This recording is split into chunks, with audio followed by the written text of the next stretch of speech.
Sé que venía de una familia, o no sé cómo llamarle, Laura, la verdad. Expediente Narcosatánico es un podcast documental creado por la periodista Laura Sánchez Ley y Dardo Neubauer. Basado en archivos judiciales, cuenta detalles de un caso que impactó al mundo hace casi 35 años, los narcosatánicos. ¿Cuál era la característica de este crimen? Pues que era un culto satánico. Los narcosatánicos. Así fue como se conoció una organización criminal que estuvo involucrada en y sacrificios humanos en la ciudad de Matamoros, Tamaulipas. Corrían los años 80 cuando el grupo liderado por Adolfo de Jesús Constanzo, mejor conocido como el Brujo o el Padrino, generó terror en la ciudad fronteriza. Logra crear un grupo que después evoluciona, es decir, Constanzo ya no solo pues hacía limpias, hacía con animales, con chivos, sino que empieza a hacer humanos. El Padrino era un hombre norteamericano e hijo de una mujer cubana que practicaba la santería y un culto conocido como Palo Mayombe. Se presume que llegó a México a fin de trabajar en la farándula, pero en realidad se dedicó a promover ritos que prometían protección divina a famosos, políticos e incluso miembros de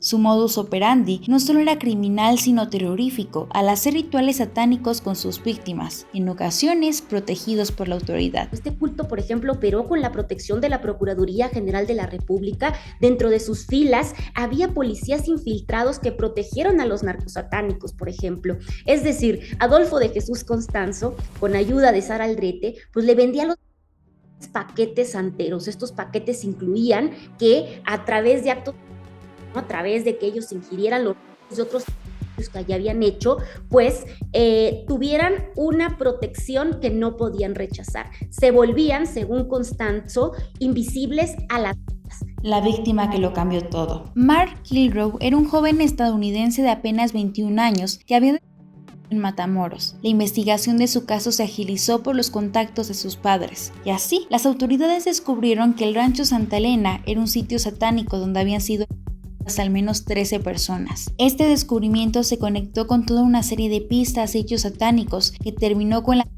en el río Sena en Cuauhtémoc, Ciudad de México. Ese momento en el que el Padrino pidió su muerte y llegó el fin de la secta. Se crea un conflicto internacional sin precedentes entre México y Estados Unidos. Finalmente dan con ellos y pues bueno, termina en esta súper que te contaba en la colonia Cuauhtémoc. Las últimas palabras del brujo fueron: nos vemos en el infierno. Hacer la reconstrucción de una historia que ocurrió hace más de 3 décadas atrás no fue una tarea fácil. Requirió el análisis de más de 10,000 páginas, así como entrevistas a servidores, periodistas y testimonios que años atrás habían permanecido en el silencio. Las historias de verdad es que no tienen fin, no paran, y tal vez para mí una de las más importantes de esta historia es que vamos a poder escuchar por primera vez el testimonio de uno de los jefes de la investigación del caso de los narcosatánicos, quien nos cuenta con lujo de detalle cómo fue la en Río Sena, en la colonia Cuauhtémoc, donde finalmente cae el culto, pero sobre todo cómo el día que estuvo en la morgue, y esto parece impresionante, pero está atestiguado por mucha gente con la que tuvimos oportunidad de platicar,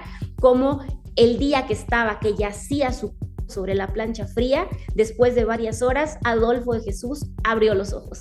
Expediente Narcosatánico no solo es una investigación que trae a la memoria uno de los casos más terroríficos que se han registrado en la historia de México. También pone en evidencia cómo la política y el espectáculo llegan a estar tan corrompidos que se unen incluso con rituales satánicos. Podrán conocer y escuchar la voz por primera vez de los investigadores, de la gente involucrada, de los compañeros de los narcosatánicos, de los satánicos, de toda la gente que formó parte de esta investigación y del culto que aterrorizó México entre 1985 y 1989.